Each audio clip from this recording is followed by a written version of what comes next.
Hey everyone, welcome back to Installation 00 and episode 7 of Gold vs Silver, where we compare the lore of the Silver timeline as detailed in the Halo TV series to the lore from the games and books that I've come to call the Gold timeline.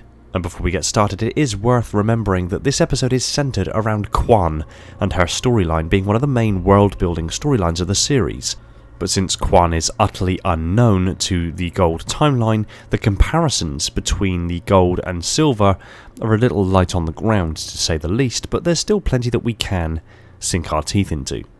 We start with a flashback of a slightly younger Kwan showing a child a rock on fire. The suggestion here is that the rock itself holds a certain quantity of deuterium, an isotope of hydrogen. Where hydrogen is made up of a proton and an orbiting electron, deuterium has both a proton and a neutron at its core, orbited by one electron. Hydrogen is a flammable gas, and when in an oxygen environment it ignites quite readily, and usually quite violently. The fact that it is a steady flame suggests the hydrogen is being released slowly from the rock. I'm not much of a geologist, but I don't think rocks, even if they do contain a flammable gas, act like a candle when they're ignited. Also, the conversation that follows between Kwan and Ruben highlight that Madrigal has high quantities of heavy water. A water molecule is made up of 2 hydrogen atoms and 1 oxygen atom, but in heavy water the hydrogen atoms are deuterium atoms. The odd thing is though that even Earth has plentiful quantities of deuterium in the oceans. In fact, 1 in 6,420 atoms are deuterium. So Madrigal apparently having an abundance of deuterium somehow outperforms this. I'm not exactly sure how. The thing is, if the water is the suggested source of the deuterium, rocks holding deuterium-rich water couldn't and wouldn't be used as shown in the start of the episode. Has anyone ever had success of striking a match and setting fire to water? No. How about setting fire to heavy water? No. In fact, if heavy water had a risk of combustion, we wouldn't use it in massive volumes to shield and cool nuclear reactor cores. The reason water isn't combustible, despite being made up of hydrogen, of a very flammable gas, and oxygen, an ingredient crucial to combustion, is because the molecule is stable and not broken down easily by the energy of a flame. So take from that what you will. The scenes on the rubble have very little to draw comparisons from, other than what I've already detailed in previous episodes. Back with Kwan, and she's been taken to the Desert Witch's camp. This name is more so a name given to them by the others of Madrigal, rather than them actually being something of a witch, so to speak, but they do possess some knowledge of the Forerunners and their legacy in something approximating a reverence or religious zeal. This has some subtle similarities to a particular religious cult in the Gold timeline known as the Triad. The Triad was founded by Dask Gevadim, who preached the religious ideology that all humans possess 3 internal lives, and that one could reach transcendence by uniting those 3 lives. Oddly, for the reclaimers amongst humanity, this isn't actually too far from the truth.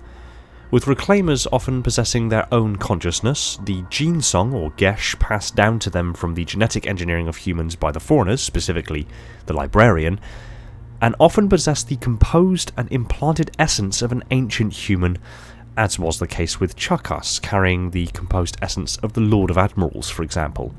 These 3 aspects of the individual remained separate unless certain actions or events or proximity to certain places took place that made one or more of them surface and guide the individual to fulfill their part of their intended actions, as instructed by their gene song. Transcendence then could be considered the unification of these 3 aspects of the individual, truly making the individual a reclaimer, able to interact with Forerunner devices intuitively, becoming as the gods. It is unclear if the Triad have any true knowledge of the Forerunners, or their founder is in fact a reclaimer, but what is known is that he disappeared for a duration of time, leading his millions of followers to believe he had achieved transcendence and became a god, when in truth he had simply left for the planet Beta Gabriel and was soon after captured by and imprisoned by the Jiralhane. He managed to escape, however, and when the Guardians began emerging from colonies, he resurfaced and claimed he willed himself back into the material world to spread the word that the Forerunner construct's awakening was precipitating a mass spiritual transcendence. As he gathered with his followers on Laker 3, a guardian began to emerge from the colony, causing several members to lift off the ground and float in the air.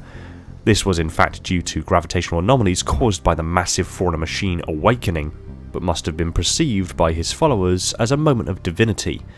It is assumed most of them perished when the Guardian fully emerged. So it's not unheard of for humans to have some knowledge of Forerunners and indeed have some religious beliefs built around them. This is, I believe, what we are seeing in the witches. They apparently were the ones who taught Kwan's father and his ancestors of their responsibility to protect Madrigal, which we learn about in the following scenes.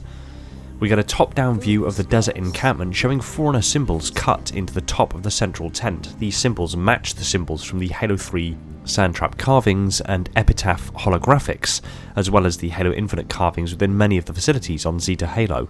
Red NOMSTER in fact did a very interesting video looking at these symbols and attempting to decode them. In fact, I believe it's now turned into a series. Link is below if you want to learn more. The small but notable use of this symbology from the gold timeline was a nice little Easter egg of sorts in the silver timeline.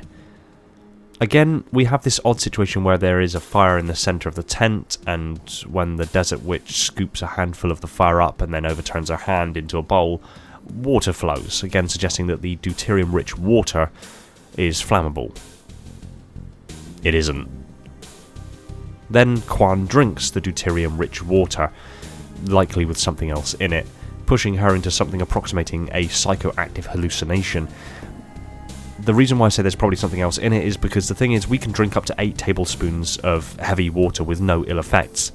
Drinking too much can affect the density of the fluid within the body, since heavy water is more dense than normal water, and this can make you dizzy and off balance due to changes in the fluid density in the inner ear. But aside from this, you'd need to consume huge quantities of heavy water over a period of several days with no normal water for it to produce any effects that are more dangerous than dizziness. So one can only assume the fluid Kwan ingested, that is also apparently fueling the fire, isn't heavy water. It's probably something else entirely. The hallucination finds Kwan following the Master Chief out of the Condor and back to the desert encampment, likely to disorientate her. She is greeted by Reth, who promptly guides her inside in preparation for a fight between her and Chief. And I'm sure you're not surprised, and it does technically go without saying, it doesn't go well for Kwan.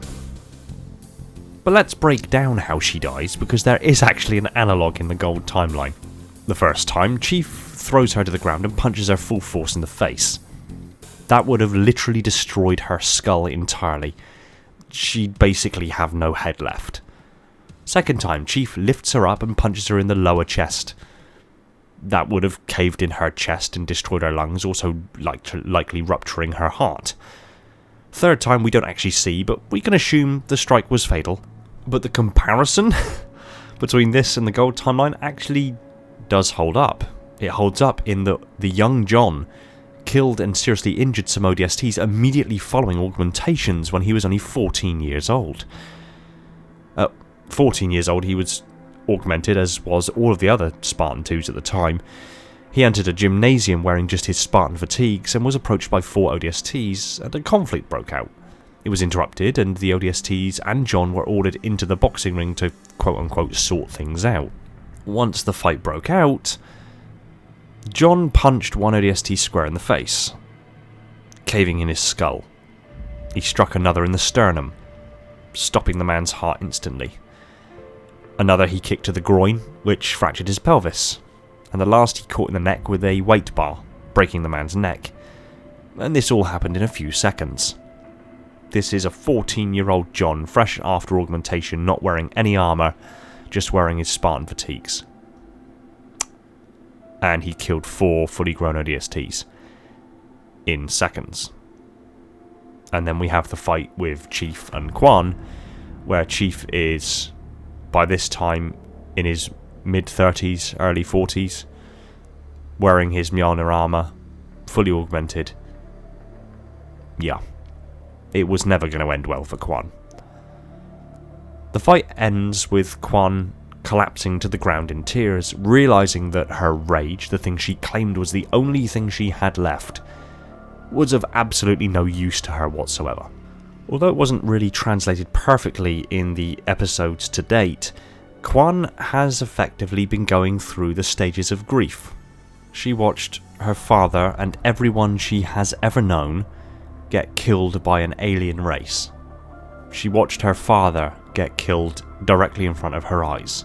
There are 5 major stages of grief, and we can each, as individuals, go through them at different speeds and at different stages, and they can last for different amounts of time.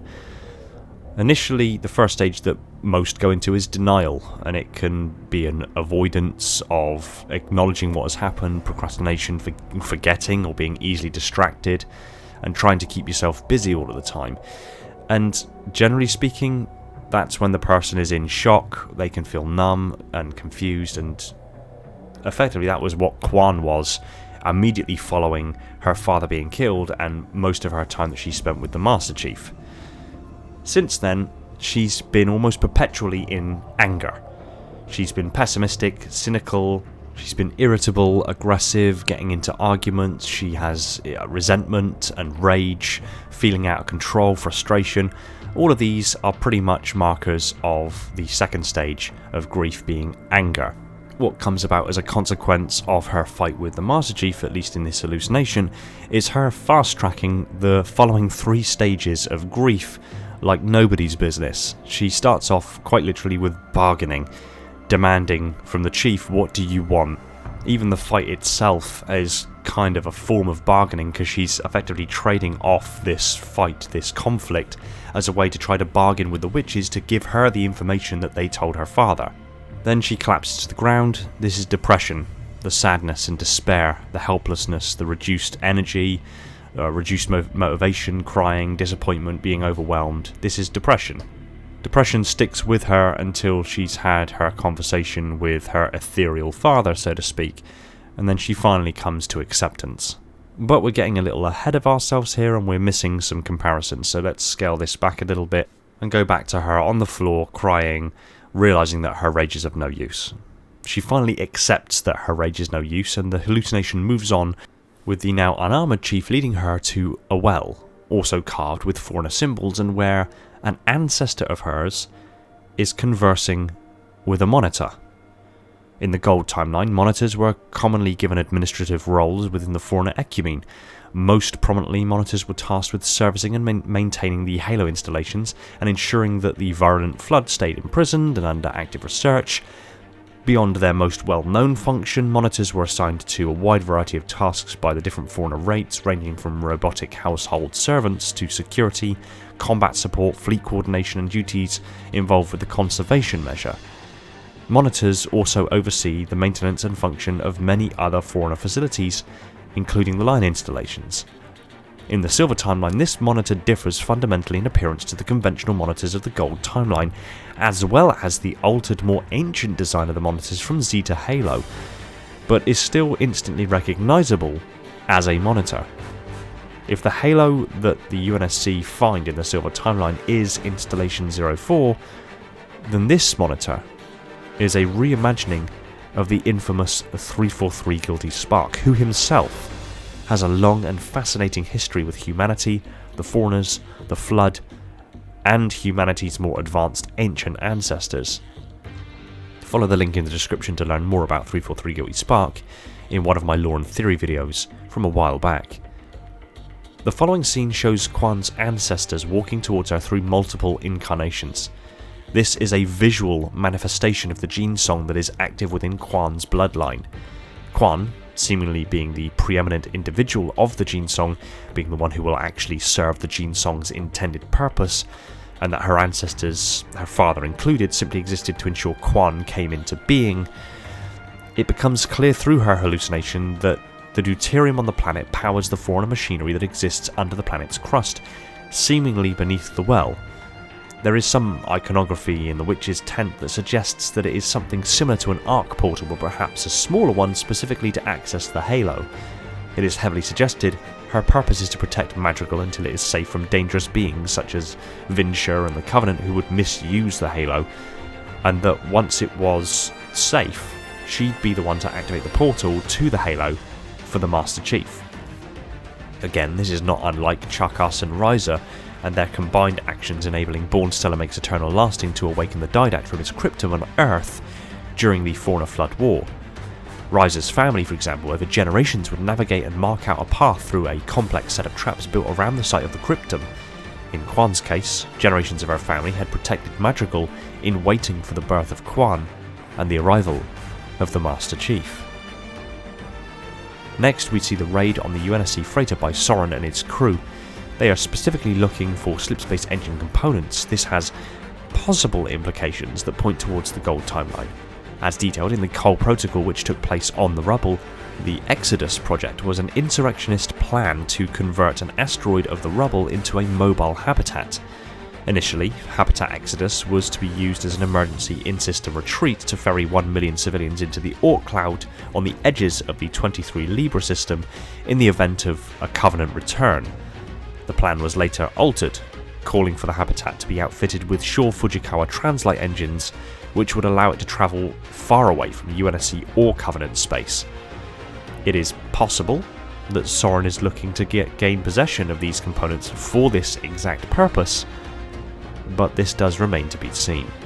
And finally we get to the battle between Vinsher and his forces and Soren and Kwan, and in this circumstance there is no comparison to be drawn here, which basically closes out this episode and leaves us set for the penultimate episode of the series, episode 8. And tell me, do you think Kwan has actually just been going through the process of grief, the 5 stages of grief? Do you think she kind of fast-tracked it at the end? Was it translated well enough through the series that you noticed that she was going through the process of grief, or is this a new revelation for you?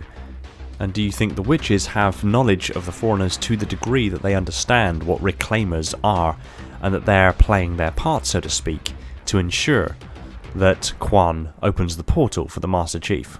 I look forward to your comments, and until next time, thanks for watching, commenting, liking and subscribing. I just want to give a quick shout out to my patrons and YouTube members: Spartan10148, my Metarch; Dylan, FalconX003, Kenwood, Irrefutable Justice, Leon, Neek and Ramiz, my monitors; Alvin, Andrew, Brand, Brian, Cameron, Chris, Darian, Devon, Flaming Halo, Greenblood, Kyle, Legions Lost, Michael, Prophet Bear, Spartan and Wolf, my sub-monitors; my fleet of Strato Sentinels; my diligent enforcers, and all the other awesome people that have jumped aboard to support the channel over at Patreon. Another shout out to Todd Morrison, my Transcendent YouTube member, and just one quick reminder to support us on all major social media channels including Discord. Much love from 00. Take it easy everyone, and find peace in the domain.